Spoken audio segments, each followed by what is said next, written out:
नमस्कार दोस्तों, हम सभी सफल होना चाहते हैं और सफलता का सिर्फ एक ही मंत्र है और उसमें जो बाधा है वो भी एक ही है। मंत्र ये है कि हमारा जो लक्ष्य है सबसे पहले तो वो सही हो और ऊंचा हो, क्योंकि आप वहीं तक पहुंचोगे जहां तक आपका लक्ष्य होगा। अगर आपने लक्ष्य ही बड़ा नहीं बनाया तो बड़ा पहुंचने की कोई बात ही नहीं होती। दूसरा, चुनौतियों से डरना नहीं है, बल्कि चुनौतियों से भागना नहीं है, चुनौतियों के पीछे भागना है, क्योंकि किसी भी बड़े लक्ष्य में चुनौती अवश्य आएगी।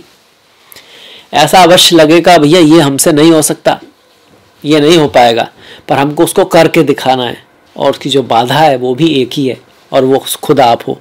आपकी कमियां, कुछ ना कुछ कमी आपके अंदर अवश्य होगी, जैसे कि हर इंसान के अंदर होती है। उससे ऊपर उठना है, उसका बहाना नहीं बनाना है, उससे ऊपर उठ के और अपनी ऐसी जगह जहां पर आपकी जो गुण है वो दिखाई दें, उसकी तरफ जाना है। खैर, इसी ज्ञान के साथ जो कि हमारे शास्त्रों से आया है, मैं हूं आपके साथ डॉक्टर दिलीप और बहुत ही ज्यादा विशेष वीडियो जो धनु राशि के लिए है उसे लेकर हाजिर हूं। बहुत ही ज्यादा विशेष इसलिए है क्योंकि इस महीने शुक्र अपनी राशि में होंगे, वृषभ राशि में, करीब 12 तारीख तक। इसके बाद बुध अपनी राशि में होंगे, मिथुन राशि में, और मंगल अपनी राशि में होंगे, मेष राशि में। तो तीन ग्रह अपनी राशि में होंगे, जैसे कि मंगल आपके पंचम भाव में, बुध आपके सप्तम में और शुक्र जो है आपके छठे भाव में। इसके साथ साथ छठे भाव में गुरु तो हैं ही आपके राशि के महत्वपूर्ण ग्रह स्वामी, चौथे भाव में राहु, तृतीय में शनि और दसम में केतु। तो ये ग्रहों की स्थिति है। अब इसके बारे में देखेंगे कि लाएंगे क्या हमारे जीवन में, करेंगे क्या, चाहे वो हमारा करियर है, बिजनेस है, प्रेम जीवन है ना, एजुकेशन है, धन है, सबके बारे में बातें करेंगे। उपाय के बारे में भी जानेंगे। सबसे बड़ा उपाय क्या होता है? यही होता है ईश्वर की पूजा, मंत्र। वो भी एक तरीका है, क्योंकि मंत्र हमारे मन पर प्रभाव डालते हैं और मन से ही हमारा जीवन संचालित होता है। दूसरा, कर्म सबसे बड़ा रेमेडी है कि हमको करना क्या है, किन बातों का ख्याल रखना है, कब ख्याल रखना है। तो देखिए, सबसे पहले बात कर लेते हैं दसम भाव की। देखिए, दसम भाव में केतु चल रहे हैं, आपके करियर में केतु चल रहे हैं।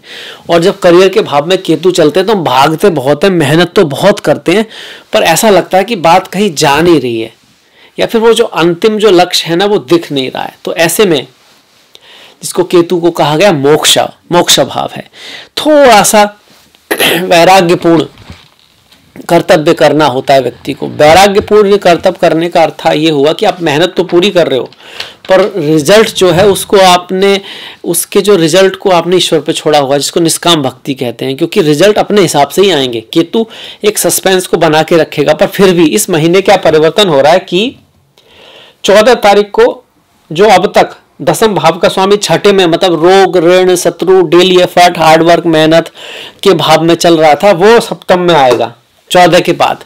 तो इससे क्या होगा? आपके करियर और बिजनेस दोनों के लिए बहुत अच्छा है। बिजनेस के लिए कुछ खास ही ज्यादा अच्छा हो गया, क्योंकि बिजनेस का स्वामी बिजनेस के भाव में ही आ गया। पर करियर का जो स्वामी है, जॉब का जो स्वामी है, जो सर्विस में जो लोग हैं, उनका स्वामी भी बिजनेस के भाव में आकर अपनी ही राशि में बैठ गया और भद्र नाम का महापुरुष योग बना दिया। तो हम कह सकते हैं कि करियर के पॉइंट ऑफ व्यू से, बिजनेस के पॉइंट ऑफ व्यू से इस महीने 14 तारीख के बाद काफी बेहतर जो है स्थिति दिखाई पड़ती है। उससे पहले एफर्ट, हार्डवर्क, मेहनत, थोड़ा बहुत डिफरेंस ऑफ ओपिनियन आपका रह सकता है। उपाय के रूप में सेवा का भाव है, सेवा करें, गरीबों की, फीमेल्स की, वृद्ध लोगों की, ओल्ड पीपल की जो है ना, वो सेवा आप करें। ये हमको कह रहा है क्या? बुध कह रहा है। साथ में केतु क्या कह रहे हैं? केतु कह रहे हैं भैया देखो, निष्काम भाव से कर्म करते रहो, रिजल्ट हम देंगे, पर अकस्मात देंगे, सडनली देंगे। और बहुत ज्यादा अगर आप चाह रहे हो कि मेरे अकॉर्डिंग रिजल्ट आए, तो शायद केतु देना नहीं चाहते। भगवान गणेश की पूजा मंत्रों के रूप में बहुत बढ़िया रहेगी। तो ये हो गया बिजनेस और जॉब का। पर यही भाव आपके पत्नी का भी है, प्रेम का भी है। तो यहाँ भी यही बात है कि 14 तारीख के बाद प्रेम के लिए ज्यादा अच्छा है, बढ़िया है, कुछ बेहतरी होगी पत्नी की लाइफ में, पति की लाइफ में, स्पाउस की लाइफ में भी बेहतरी होने वाली है। पर उससे पहले उसकी लाइफ में कुछ उतार चढ़ाव रह सकता है। उनके स्वास्थ्य का भी आपको ध्यान रखना है, अपनी पत्नी या अपने पति का। क्यों? क्योंकि सप्तमेश कहां पर रहेगा? छठे भाव में रहेगा। हालांकि वहां पर उसके मित्र हैं, मित्र की राशि है, शुक्र की राशि है, और वहां पर शुक्र हैं, गुरु हैं, तो कुछ खास दिक्कत की बात नहीं। पर इसके बाद बहुत महत्वपूर्ण योग बन रहा है यात्राओं के लिए, ट्रैवल के लिए, सप्तम भाव इन चीज़ों का भी है, यात्राओं का भी है, ट्रैवल का भी है, जीवन साथी का है, आपके बिजनेस पार्टनर का है। तो 14 के बाद बेहतरी आ रही है, उससे पहले हल्का सा संघर्ष यहाँ पर दिखता है। यही बात दसम भाव के लिए, गवर्नमेंट जॉब आदि के लिए भी। अगर हम गवर्नमेंट जॉब आदि की बात करें तो भी 15 तारीख के बाद ज़्यादा बेहतर समय है। 15 के बाद एक चीज़ का ख्याल भी रखना है कि अपने ईगो को बीच में नहीं लाना है, खास करके ऑफिस में, बिजनेस में, रिश्तों में, क्योंकि सूर्य यहाँ आ जाएंगे। वैसे तो सूर्य भाग्य के स्वामी होकर सप्तम में आ रहे हैं, मतलब आपको अपने गुरुओं की वजह से, अपने ज्ञान की वजह से, अपने बड़े लोगों की वजह से, अपने धर्म की वजह से अगर आप सही रास्ते पर चल रहे हैं तो वैसे भी धनु वाले लोग सही हो, इसका बड़ा महत्व है उनकी लाइफ में कि चीज़ें सही तरीके से होनी चाहिए, सभी के साथ सही होना चाहिए। तो अगर उस तरह से आप चल रहे हैं तो आपको जो सूर्य हैं, अगर आप धर्म के रास्ते पर हैं, सही रास्ते पर हैं, तो राजयोग बना रहे, आपको अपने गुरु के थ्रू, अपने स्पाउस के थ्रू, अपनी एजुकेशन के थ्रू कुछ उपलब्धि हासिल हो सकती है। ये सूर्य आपके लग्न को भी देख रहा है, आपके प्रथम भाव को भी देख रहा है, बुध भी देख रहा है। तो कहीं ना कहीं आप बुद्धिमान से काम लेंगे। 15 तारीख के बाद आपके अंदर थोड़ा बहुत ईगो रह सकता है। आपका जो स्पाउस है, आपका जो पार्टनर है, वो भी थोड़ा सा ये चाह सकता है कि आप उसकी तरह से काम करो, कि भाई इस तरह से करना है, इस तरह से नहीं करना है, क्योंकि सूर्य जहां होता है वो चीज़ चमकना चाहती है। तो सप्तम भाव में सूर्य आ रहा है, तो अगर वो बात सही है अपने पार्टनर की या आपके पति पत्नी की, तो उसको मान लेना चाहिए। देखिए, धर्म की परिभाषा व्यक्तिगत होती है, ऐसे ही सच भी जो है ना, बहुत सारी चीज़ों का सच, खास करके बिजनेस वर्ल्ड में, काम की में या रिलेशनशिप के मामले में सबका अलग अलग हो सकता है। अगर आपके अकॉर्डिंग कोई चीज़ सही है तो जरूरी नहीं है कि आपके पार्टनर्स के अकॉर्डिंग भी वही चीज़ सही हो। तो अगर आप अपने सच का सम्मान चाहते हैं तो दूसरे के भी सच का सम्मान करें।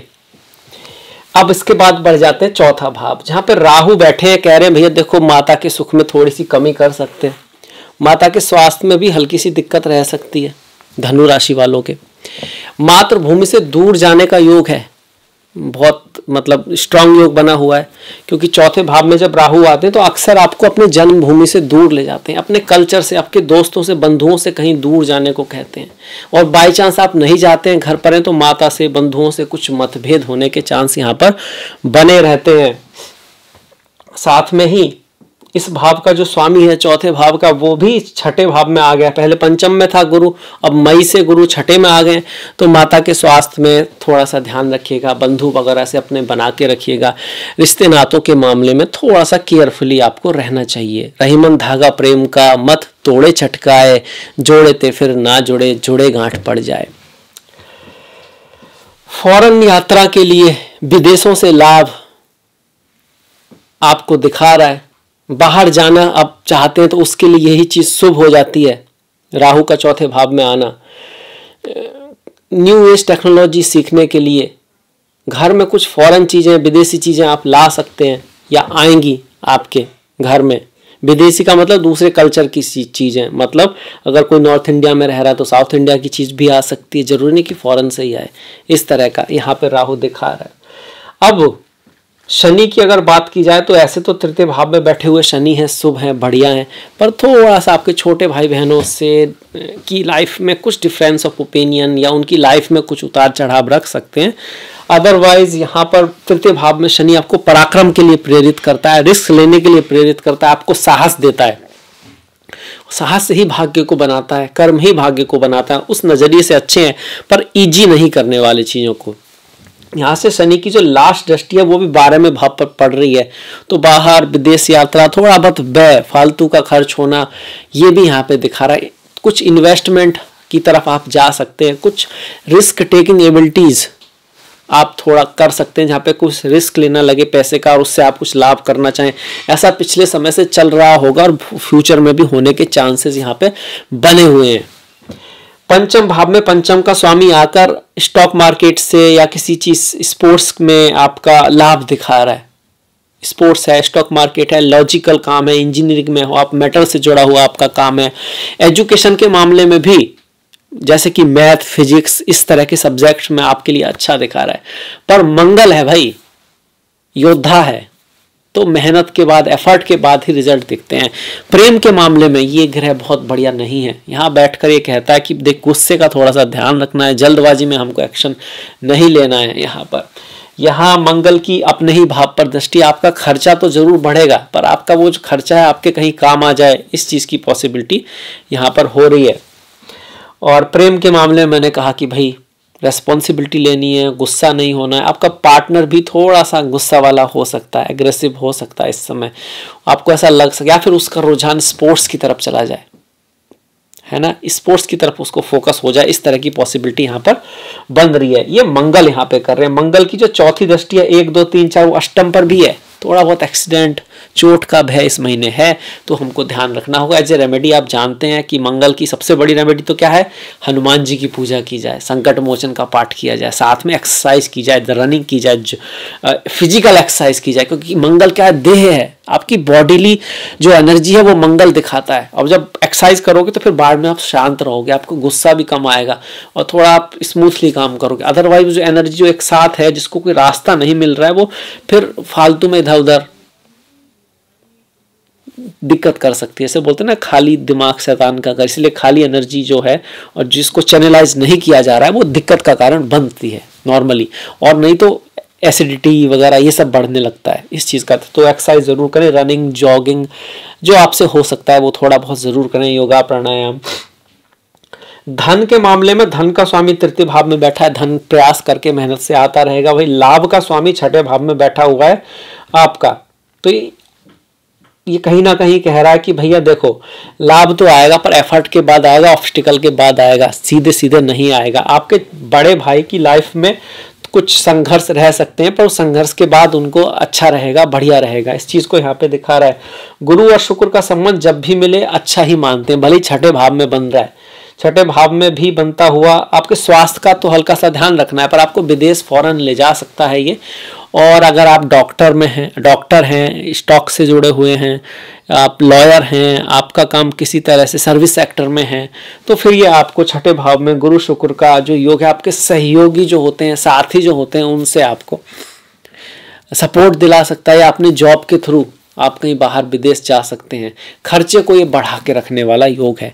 अब इसके बाद पढ़ जाते हैं कुछ डेट्स जिन पे हमको थोड़ा सा ख्याल रखना, लड़ाई झगड़े का थोड़ा बहुत ज़्यादा शुभ डेट्स नहीं है, वो है 7, 8, 25, 26, 17, 27।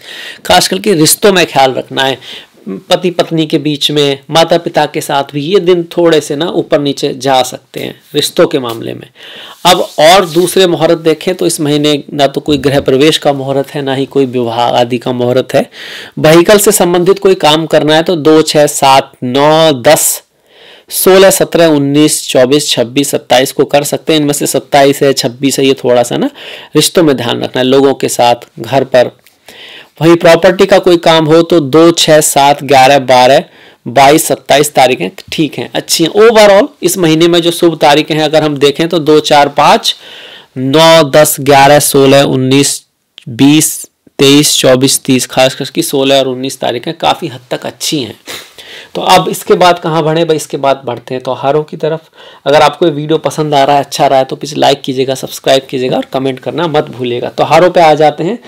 2 तारीख को आपकी अपरा एकादशी है और 18 तारीख को निर्जला एकादशी है। जो भगवान हरि विष्णु के भक्त हैं उनके लिए बहुत ही महत्वपूर्ण ये तिथियाँ होती हैं। हमारे त्योहार हमारे बारे में बताते हैं, जैसे कि हमारे वाणी, बातें करने का तरीका एक व्यक्ति के बारे में बताता है, उसका ड्रेस सेंस भी उसके बारे में बताता है।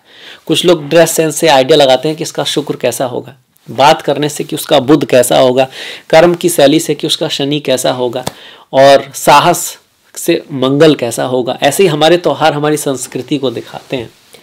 6 तारीख को ज्येष्ठा अमावस्या है, 22 तारीख को ज्येष्ठा पूर्णिमा है, 3/19 का प्रदोष व्रत और 4 तारीख की शिवरात्रि है।